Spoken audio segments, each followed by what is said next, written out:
Our speaker today is Mr. Michael R. McCusker.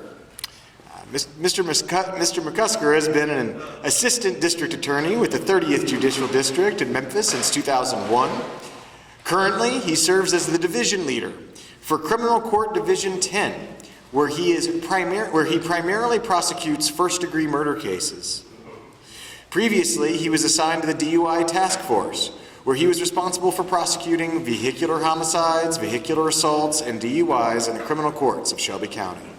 In his time with the Shelby County District Attorney General's office, he has been assigned as a prosecutor in both the general sessions and criminal courts. He was a member of the Domestic Violence Unit from 2001 to 2003, a Special Assistant U.S. Attorney, United States Attorney from 2005 to 2007, and a criminal court prosecutor since 2003. He has been in his current assignment as a division leader since August 2016. As a prosecutor, Mr. McCusker has prosecuted more than 70 jury trials. In 2016, he was recognized as the West Tennessee Prosecutor of the Year, and in 2013, he was recognized as the Mothers Against Drunk Driving Hero Award recipient. McCusker served in the United States Army and the Tennessee National Guard for a total of 21 years as a field artillery officer. In the wake of 9/11, he was tasked with security operations for the Army's Training and Doctrine Command at Fort Monroe, Virginia from 2002 to 2003. His assignment was as a combat advisor to the Afghan National Army from 2005 to 2006.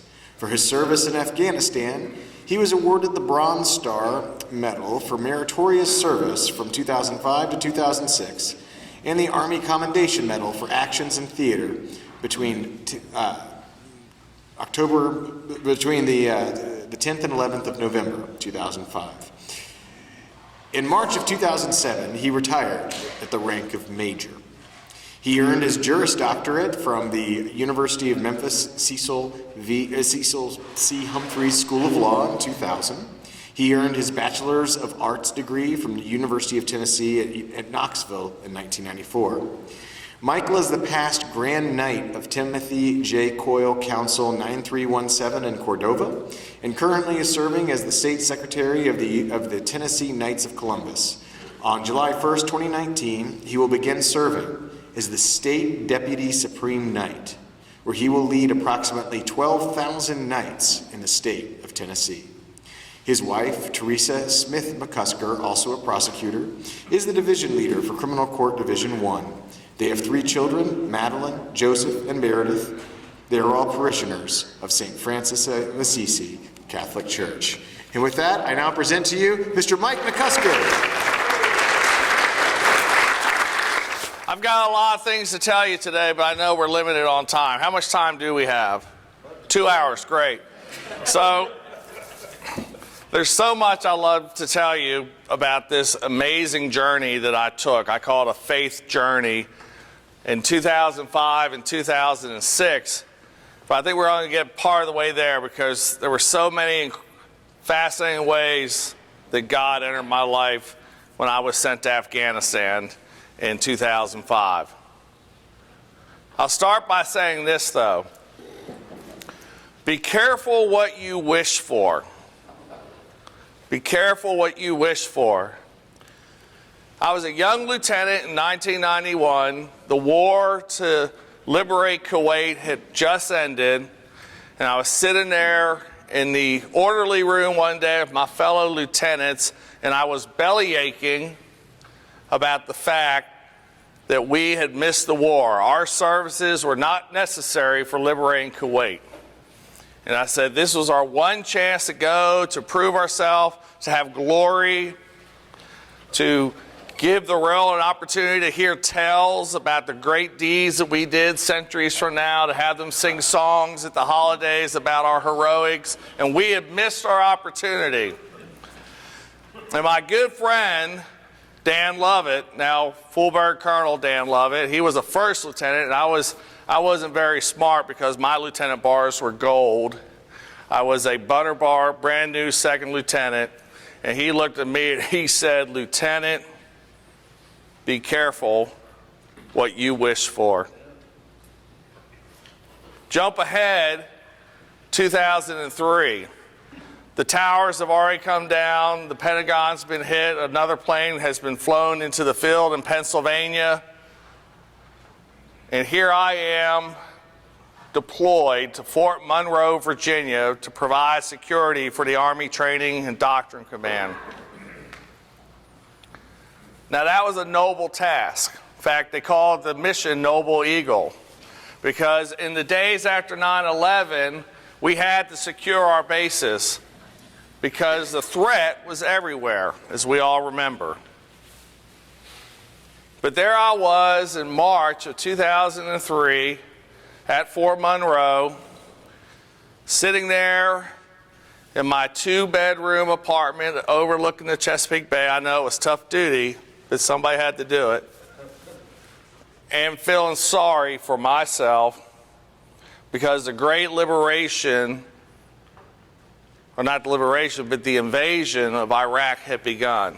Now here was my second chance to prove myself, to serve my country, and I was stuck in Virginia guarding a playground for generals, which it was. Fort Monroe, if you know it, was built by Robert E. Lee in the 1800s when he was a young engineering officer.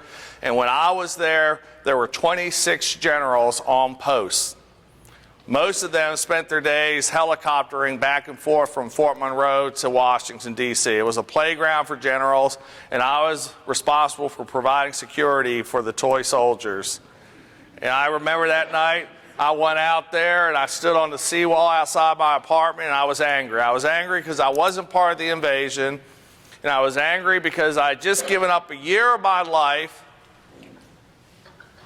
away from my brand new baby girl, who was 4 months old when I left, my daughter Madeline, who's now 16 and drives me crazy. A year away from my wife, and all it amounted to was me standing on a seawall, staring out somewhere into the Atlantic and wishing I was over there. Be careful what you wish for. August 2003, I came home, settled back into my life. At this point, I was artillery officer in the National Guard. I was already a lawyer, though. I was already an assistant district attorney. But my mindset had been, when I was in law school, when I came out here to Memphis and went to University of Memphis for law school, I said, I'm going to join the 3rd Battalion, 115th Field Artillery. That way I can keep serving my country and contributing, but I can also start working on my civilian career. And that's what I did. Now, when law school was almost over, a lot of people started saying, are you going to join the JAG Corps, the Judge Advocate General? And my mindset was no. Why would I do that? If I'm going to be a lawyer all week long, why do I want to go be a lawyer on the weekend when as an artillery officer I can go blow stuff up? So I thought that would be a nice diversion from my day-to-day life. That was a dumb decision. I should have gone to the JAG Corps. I get home, and something amazing starts happening. When I get home from Fort Monroe, my daughter, by this time, Madeline was over a year old. She was walking, she was talking, and I absolutely fell in love with her, like daddies do with their girls. She became everything to me. Now, when I got back from Fort Monroe, my wife and I decided that we should take a second honeymoon trip to make up for lost time, and we did. And we brought an incredible souvenir back from France. He's now 14. His name is Joseph. And right now, the big battle for possession of Joseph's soul is going on between Christian Brothers and St. Benedict, because he's about my size and he plays football. So stay tuned. We'll see what happens. But so Joseph comes along in June 2004. Madeline's getting bigger, and I'm totally in love with my children. I'm so in love with them. But then something strange happens. And maybe this is an experience that other fathers have had. Maybe it's perfectly normal. But as much as I fell in love deeper and deeper every day with my daughter and my newborn son, I started to get haunted by my own mortality. This thought that I love them, I would do anything for them, I would die for them. Oh, and by the way, none of us get out of here alive. I don't get out alive, and those beautiful children don't get out alive either. And this cloud sank on me, wrapped me up, consumed my thoughts day and night, this idea of mortality. And it was almost paralyzing. I continued with my career as a lawyer. I continued my career as an artillery officer. And then on the first Saturday morning of March 2005, I was at Fort Campbell, Kentucky for a 3-day shoot. Now, when I went away for a year to Fort Monroe, my wife Teresa and I, we thought that was the worst thing that could ever happen to us. Well, that morning I woke up at Fort Campbell. I was up on the observation post. I was trying to shake off the sleep early in the morning, and my chief, Chad Cookson, my warrant officer, Chad Cookston, he came up to me. He said, "Good morning, Captain." I said, "What's up, Chief?" He goes, "Oh, sir, I got some good news." I said, "What's that?" And he looked at me. He said, "How would you like to go to Afghanistan?" And I sat there and I looked at him and I said, "Chief, how would you like to go blank yourself?" And I thought he was joking. I got up, I got into the Tactical Operations Center, and we started planning fires for the morning, and the whole time there's all this nervous chitter-chatter going on. And finally I just stopped what I was doing. I said, "What are you guys talking about?" And Chief looked at me and said, "Sir, like I told you, we're going to Afghanistan." I said, "Chief, what? Where are you hearing this?" He goes, "It came out last night from brigade. The old man put it out about 1 o'clock this morning. We're going to Afghanistan." And I said to him, "Chief, we're not going to Afghanistan. We are 155 millimeter self-propelled artillery. We are medium-sized artillery. There is no medium-sized artillery in Afghanistan." And he said, "Sir, we're not going as artillery. We're going as infantry. We're going to be combat advisors to the Afghan National Army." Man, I should have joined the JAG. But I didn't. Can you imagine that ride home from Fort Campbell to Memphis that next day, having to walk into that house and tell my wife, who had a little girl, a brand new baby, and a sick father living with her, that I was leaving again, and this time it was for real. It was devastating. It was paralyzing to our family. What's interesting to me when I look back, the go day was April 15th. That was the day we had to report to Chattanooga. I thought, talk about paying your taxes to your country. We went to Chattanooga, and like all things, it started out exciting. I had a great-great-uncle, Elliot McFadden. He fought in the First World War. He writes a letter that we still have from August of 1918, talking about the great adventure of the First World War, the excitement, how happy the men are in the camps. Then he writes a letter near the end of September, and it's a different tone altogether, because the excitement has worn off and the reality has set in. So for us, when the 196th Brigade Field Artillery deployed, it started out with excitement, reporting to Chattanooga, the initial training, the families coming to see us off, the hugs, the tears, the goodbyes, the people waving flags, the politicians coming to see us. It was all exciting. And then we got to Camp Shelby, Mississippi for 3 months of infantry training. And the real work began. No time to rest, no time to relax. And for me, the realization started to sink in. Forget about your own mortality. What if you have to kill somebody? Because that's a very real possibility. That scared me more than me not coming home. As the days went by, as they got harder, I got deeper in that hole. Now, all my life, I had dreamed from the time I was a little boy about going to war, about serving my country, about finding that glory. Well, for those who have been there, you know there is no glory. It is pain, it is misery, and it is suffering. And I began to realize that while I was still at Camp Shelby. And for all the desire I had to go and serve my country, I'm not a coward.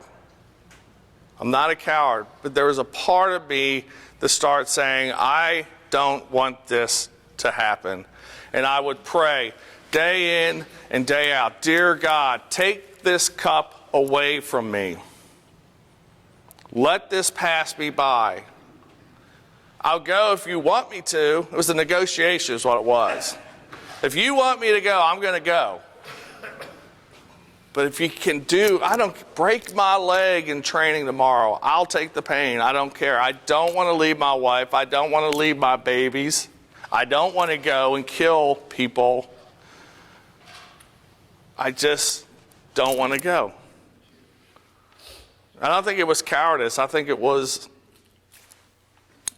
the most unnatural situation you can find yourself in. And any human being would be hesitant. Any human being would be apprehensive about going.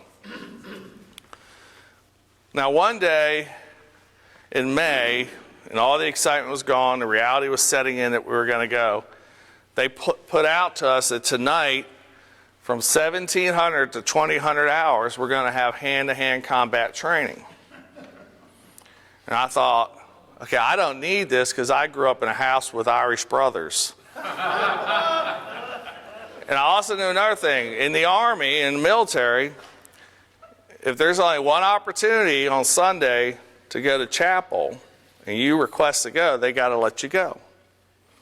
So I told my team leader, Lieutenant Colonel Moore, I said, I'm not going to make the training tonight. First of all, I don't need it. And second of all, I haven't been able to get to Mass in weeks, and there's a Mass tonight on post, and I want to go to Mass. And he's like, that's fine, just go to Mass.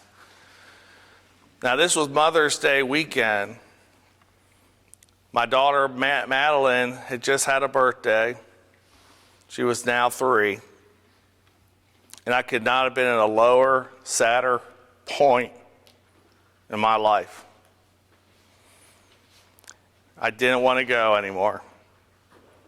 And I was praying day in and day out, please, God, let this cup pass me by. And I got to the little chapel at Camp Shelby, a little old wooden shack from World War II era. I went in there, and I was with about 4 other people who bothered to go to Mass and the priests. I'm sitting there, I'm listening to the readings, and we get to the gospel, John chapter 21. I started listening to the words because it struck a chord on so many different levels. Here are the apostles after the resurrection. They've gone through a rough time. They're still afraid. And what's the best thing to do when you're in that situation? Go fishing. Anybody who fishes will tell you that. And that's what they do. They go, they fish all night long. And when morning comes, they have nothing to show for their effort. As they approach the shore, who's there? Our Lord. He's standing on the shore. I reread this again today. God is standing on the shore, putting himself between the apostles and where they want to go. Just like he put himself between the well and the woman.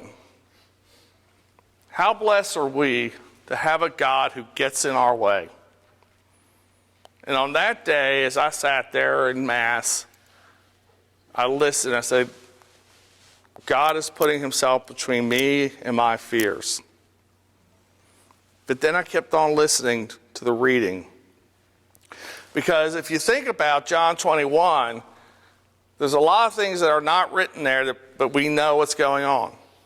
You know, the interesting thing is this is the third time that Christ has appeared to the apostles. And that's important. The other important thing is you got to think about what's Peter been going through since the crucifixion. Christ has appeared to the apostles 2 times, and you got to think there's a part of Peter who's saying, we're good, everything's good, he's back, he's resurrected, he's breathed on us, we're good. He and I got no problems. And you know what? Like we do every day, he's just lying to himself. Actually, Peter and Jesus don't have problems. Peter has problems. Jesus has answers, and Jesus has love. But it's a moment that has to happen because the Lord is there by the fire at breakfast, waiting on Peter. And if you think about it, it really is the first sacrament of penance. Because Peter comes there, he sits by the fire with his Lord, and he knows what's between them, the betrayal or the denial. And as they sit there, Jesus says to him, Simon, son of John. When I heard that, that struck me because my dad is named John. He says, Simon, son of John, do you love me? And Peter quickly answers. If we go back and look at John 21, he says, yes, Lord, you know I love you. And Jesus says, feed my sheep. Sit by the fire, Jesus looks at him again and says, Simon, son of John, do you love me?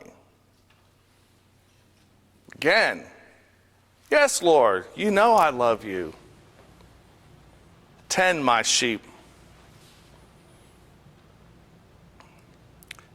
And then you have to wonder, what was Peter thinking? Had it occurred to him yet what was happening? Because Jesus says a third time, Simon, son of John, do you love me?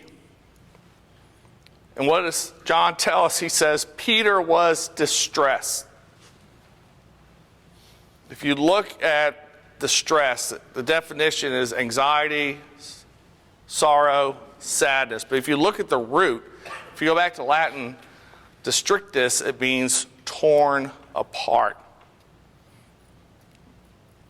When I sat there and I thought about Peter, how torn he must have felt at that moment, because we know why he's asking him 3 times on the third time that he appears to them. And what does Peter say? He says, Lord, you know everything. And you know that I love you. And I sat there and I thought, God knows we love him. We may make mistakes, we may fall short, we may have our failings, we may have our fears like I had at that moment, but God knows we love him no matter what our faults are. But then the incredible part of the reading is when we get to the next section, because Jesus says, when you were a young man, you went about and did as you pleased and dressed as you pleased. But when you are old, You will stretch out your arms, and others will dress you and lead you where you do not want to go. Talk about a God who smacks us in the face. I wasn't old. I was 36. But in the Army, 36 isn't necessarily young anymore.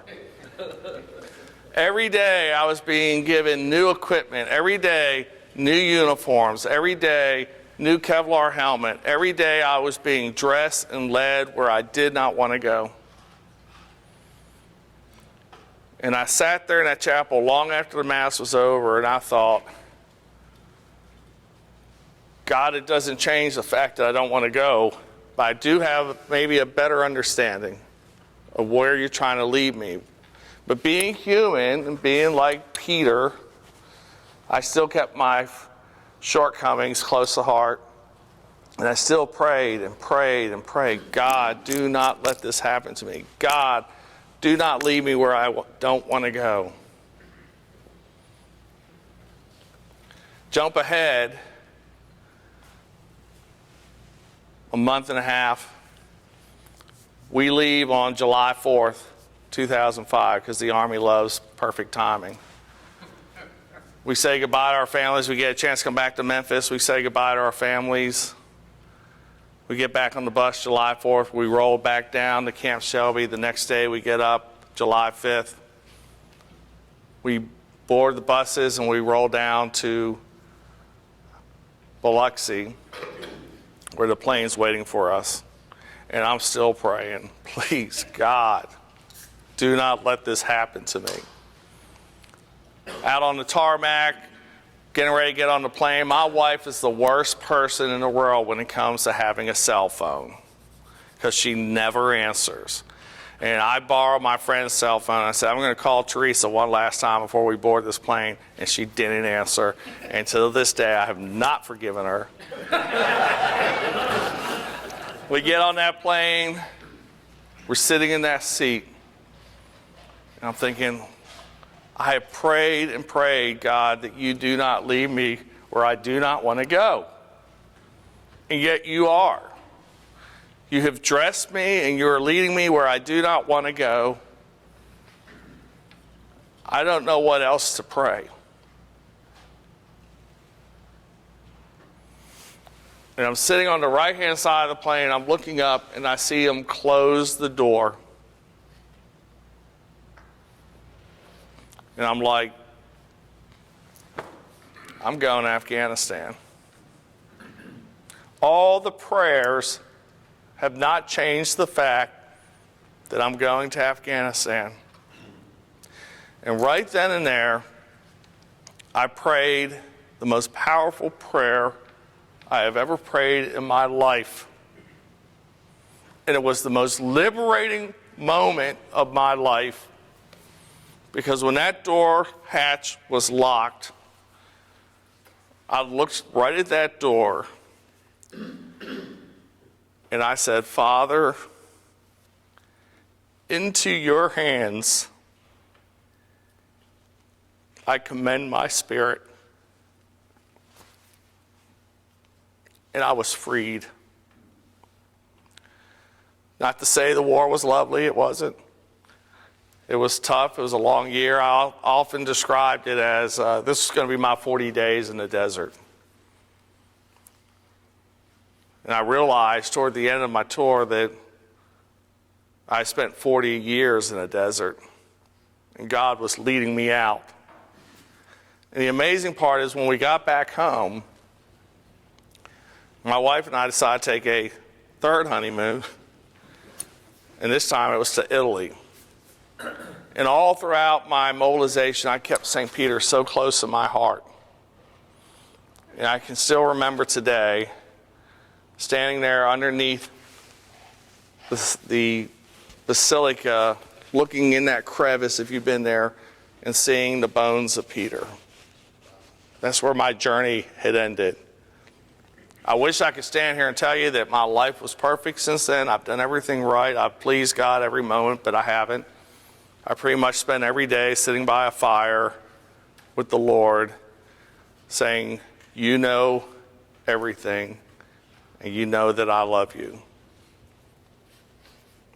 And I wait again for him to lead me where I do not want to go. Thank you.